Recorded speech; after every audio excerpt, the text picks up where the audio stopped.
Hey, I'm Vera Stewart, and welcome to the VeryVera Show. I'm so glad you decided to join us today. We're going to have so much fun in the next 30 minutes. I hope you'll stick around for the entire show. Last week, I introduced you to VeryVera, a little bit about the 1980s, how I got my business started, what in the world I was doing in catering and doing all kinds of foods in my own home kitchen. This week I'm going to tell you what was happening in the 1990s. That was a really great time for me. I had a little bit more up under my belt as far as the catering business and what I did for people. We started a mail order company in the 90s, and I did a lot of wedding receptions. So during this show, we're going to talk about foods that were great in the 90s. I'm going to do my Parmesan chicken, a marinated green bean and potato salad, and a great tomato tart. I've got a wonderful special guest, so come back, we've got lots to do.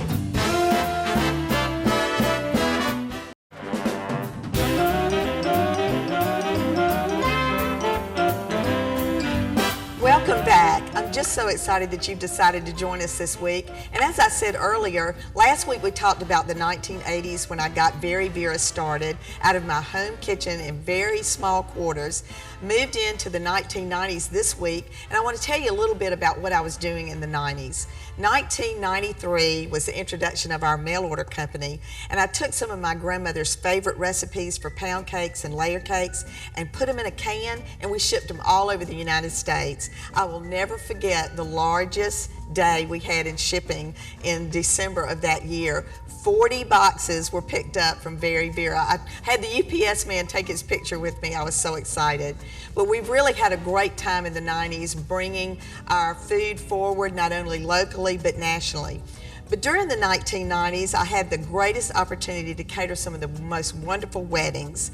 And I want to introduce my special guest today, and that's Kelly Hitchcock. Kelly, welcome. Vera. I'm so glad you're here. Thank you for having me. Well, 1996, actually, Kelly, tomorrow will be your 16th You're right. wedding anniversary. And y'all, this girl was so as beautiful today as she was 16 years ago, and I know your husband and children are saying that right now as we talk about it. But you know, it was really so much fun with your mom and you deciding to do the things. What theme was it that we did? Well, it was so neat and different because it was a Southwestern theme.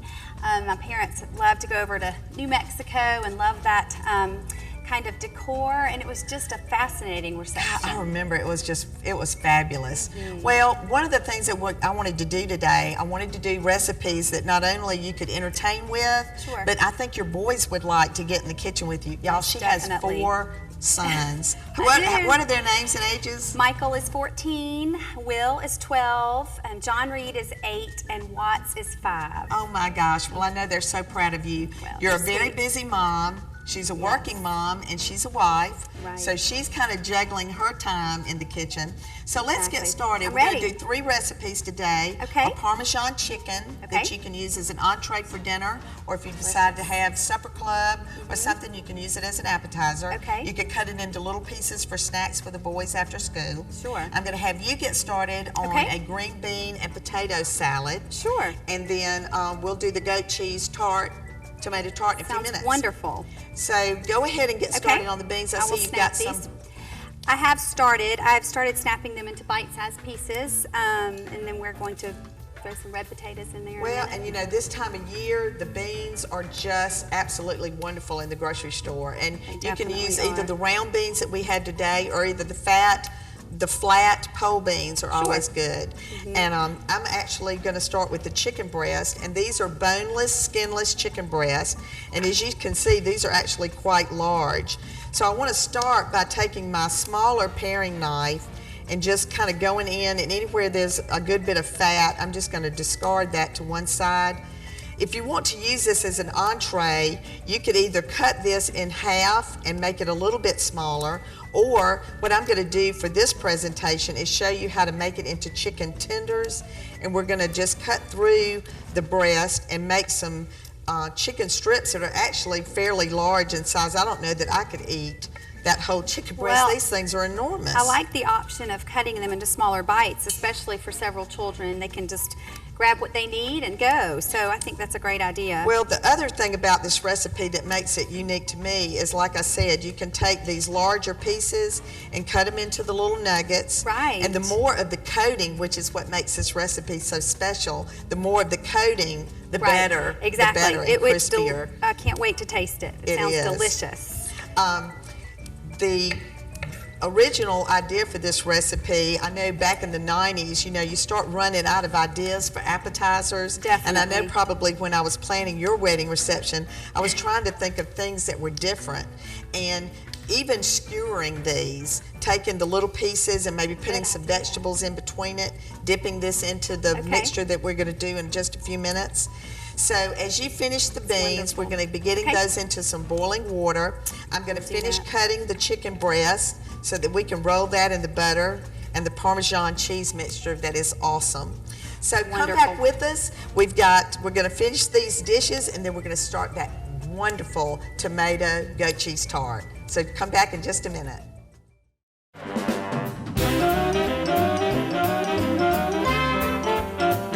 Busy bees in the kitchen today at the VeryVera show. I'm working on the Parmesan chicken dish that we talked about earlier. I'm going to be getting it ready to go in the oven.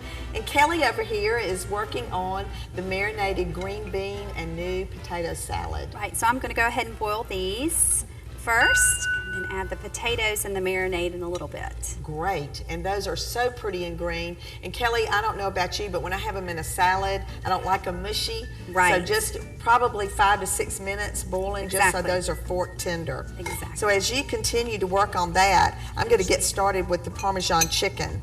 The actual breading that you put on this is so good. I like to use panko breadcrumbs, so I've got 2 cups of the panko breadcrumbs. Then I love to use my own grated Parmesan. So this is just a really good grade of Parmesan cheese that you can pick up at the store. And you're going to grate about a 1/2 cup into the breadcrumbs. And again, if you're working with a young person in the kitchen, you could have this sitting flat on the counter with a piece of wax paper under it, and they could be doing that for you. Maybe one of your older sons could be doing the cheese part of this recipe. And the great thing is, too, when you're using a knife for such a thing as scallions, you could also use kitchen shears instead, which makes it safer for the younger children in the kitchen. Oh gosh, that is so right. We do that a lot at camp. Kelly, I can't believe that tomorrow is your wedding anniversary. I'm just so excited. Have y'all got any special plans? We have just taken a trip this summer, and we are about to leave again, and so not as of yet, but we usually celebrate with a nice dinner. And well, I bet he's thinking of something right now. Okay, I'm going to add the other ingredients to this dish. We've got oregano, basil, dried basil, some thyme, and salt and pepper. And this, of course, is just to taste. And I like the pepper a little bit heavier than the salt because, the Parmesan cheese is pretty salty in itself. So I'm not going to put quite as much of the salt. This just gets mixed together. And now I'm going to get the pan sprayed with pan spray. And you can use a sheet pan for this or one of these Pyrex dishes like I've got here, and I want to just coat it well. Got these beans boiling. And I'm going to take these chicken tenders, just dip them into the butter and then into the Parmesan mixture. And the nice thing about this dish, Kelly, is that if you have an afternoon where you can maybe get some things done ahead, this is a dish that you could put onto a sheet pan and put it into the freezer and get it good and frozen. And then you can individually put those in a Ziploc bag and pull them out as you need them. Well, those are the kind of recipes I love. I think we all do. I never know when I'm going to need a quick dinner, the kind of hours that I keep. Remember, I cut some of them smaller. These, again, can be used just by themselves with a toothpick for a party. Or you could skewer those with some colorful vegetables, maybe some red peppers, tomatoes, onions are great on this. I love the versatility of this dish. It is really delicious. And you know, the people ask me a lot, do you always buy the fresh chicken tenders? And actually, I love to buy the fast frozen at the grocery store. Those are really moist and generally work really well. Okay, that's great to know.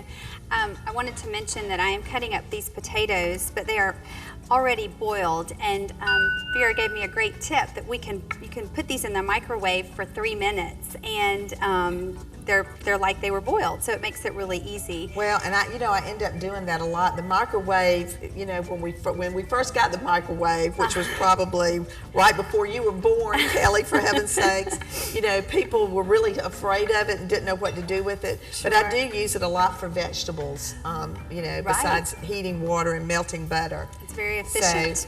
So, on going back to the 90s and when we did your wedding, you know, I think a lot of times one of the secrets of catering, which I like to point out about just home cooking in general, is the more that you can do ahead, the more likely you are to have a great time at your own event. So keep in mind with both of these recipes, we've marinated overnight. I'm going to cook these and can potentially freeze them to use another time. So there's a lot of versatility for all of us that are so busy. Exactly. So come back, we're going to be putting all this together and getting started on a tomato goat cheese tart.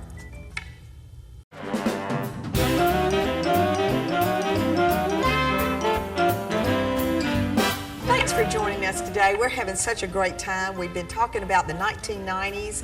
I'm putting together a Parmesan chicken dish that is absolutely scrumptious. We got it finished before the break, and now it's ready to go into a 400-degree oven. So let's walk over here and get that in the oven. And then Kelly, I'm so glad you joined us today. Thank you. I'm so glad to be here. I hope you've had a good time. have. We actually marinated the beans and new potatoes overnight because part of the recipe is what she prepared before the break. You have to marinate overnight, so we've done that. So I'm going to let you start mixing that together and tell them what goes on. All goes in it. Well, we're going to put some mayonnaise in here,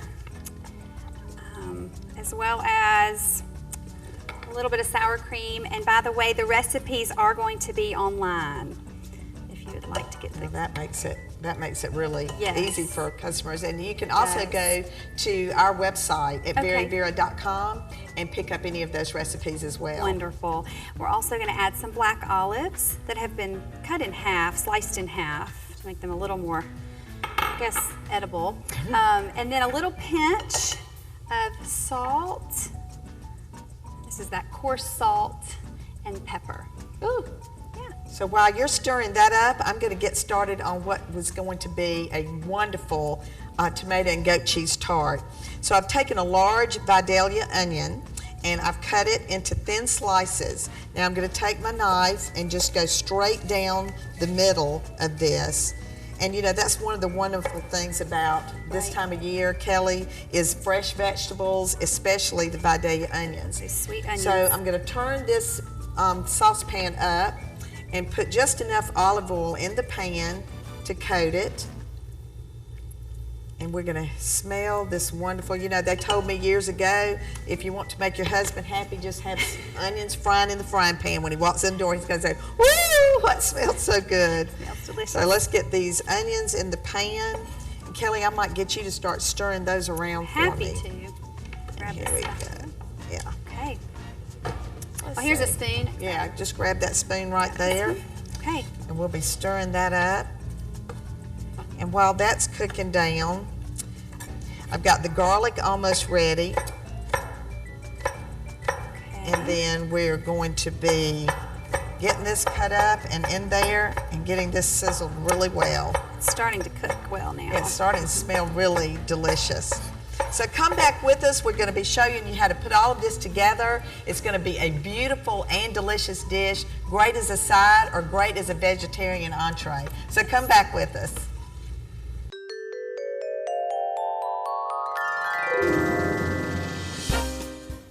Have you ever been to a restaurant and you're really concerned about what do I do about my napkin? Always put your napkin in your lap the minute you get to the table at a restaurant. Fold it under your table and just put it neatly in your lap. If you have to get up for any reason, best thing to do, pick the napkin up. You can place it on either side of the plate It'll be there when you return. If you've been lucky enough to be invited to someone's house for dinner, always wait for the host or hostess to put their napkin in their lap first. That is the sign that the meal is getting ready to start. Again, lift the napkin, put it under the table to open it up to go into your lap. People say, do I use a cloth napkin if I need to wipe my mouth or to get a spot from the table? Certainly, that's what a napkin is for. So remember, always put that napkin in your lap, but better yet, never put it in your shirt.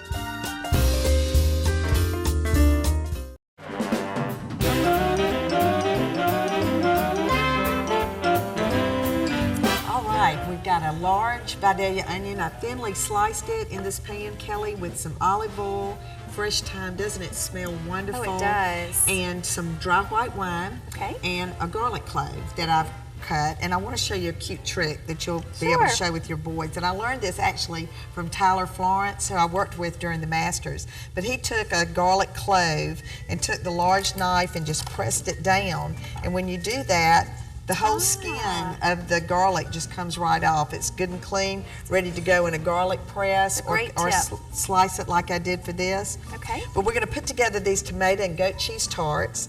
And this is the puff pastry that you buy at the grocery store in the frozen food section. It comes in 2 to a pack. So I'm just going to lift this up. It's nice and pliable. I'm going to flour down the board so that it doesn't stick. And we're going to be using a little bit more on the top. And I'm going to use one of my little glass bowls as a guide to cut the tart. So I like to use as much as possible. I'm going to go right to the edge, and a good sharp knife. And this is where you might want to do this part, and then you can let the boys come in and do the rest. But I've cut a circle. And then I'm going to flip that right onto a cookie sheet that I've prepared with a piece of parchment paper. But if you don't have parchment paper, you can just lightly spray your pan. Okay. At this point, I'm going to take the back side of the knife. I'm going to go around the edge just very softly. I don't want to cut it all the way through. I'm basically scoring it so the sides will puff up when you're doing it. And now I'm going to take the point of the knife and make holes, and you could also use a fork to do this. This would be fun. It would. They would love that. Like target practice on the puff pastry. But I'm just going to make holes there, and I'm going to trade with you and let you go ahead and get your circle going. I'd be happy to. While I stir this. At this point, this becomes the basis for the tart, and we're going to use a little bit of Parmesan cheese, if I can go over just a second. And I'm going to cut just a little bit to go right in the center of the tart. You can use a sharp knife, or you can use your potato peeler, but I'm going to put a little bit of the Parmesan cheese right in the center. This looks delicious, Vera. Turn this off. And now a spoonful of these wonderful Vidalia onions, just right in the center. A little bit too much, so let me push some of these aside. Ooh, this is so good. It smells delicious. I wish the audience could smell. It's just awesome. It smells delicious. And now while you keep cutting, I'm going to take, and again, this time of the year, the tomatoes are so awesome.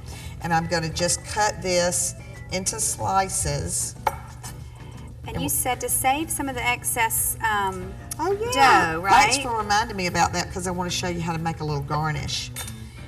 Now we're going to put the goat cheese goes next, and this is right on top of the tart. And this is nice and pliable, so I'm just going to dollop the goat cheese. And this has the herbs and spices in it, so it's going to even add more flavor to this dish. Right in the center. Okay. All right. And this is like making a sandwich, tomato tart. So we've got the tomato on top of that. Such a pretty dish as well. Now again, a little bit of salt and pepper. Just to season that up just a bit. And now I've got fresh basil. And let's swap again. I'm going to move on to this side. And I'm just going to julienne this basil. And just the smell of this, there's nothing better. We're going to go right on the top with the fresh basil. And we're just going to top this with a little bit of Parmesan cheese. And the extra excess, we made into a little leaf. We're going to put that in a 400-degree oven for about 20 minutes. But let's go taste. Oh, I can't my wait. goodness, I can't wait for you to try everything. Let me offer you the tomato tart. Thank you. Ooh, I can't wait to taste it. And then I'm going to dip this little Okay. in the ranch dressing. The boys will probably love that. Oh my gosh. That is delicious. I've forgotten how great the 90s were. Oh my goodness, Vera, these are wonderful. Kelly, thank you so much for joining us this week. Thank you And it's for just been having so me. much fun. And happy anniversary tomorrow. Thank you so much. I hope y'all have a great time. And I want all of you to come back with us next week. I'm going to be having 2 of my campers with me. We're going to be talking about cooking camp, doing recipes that kids will like. We're going to do 3 other recipes next week that'll be great for the whole family. So come back and join us. But remember, as you go through the summer, whatever you do, do it in good taste.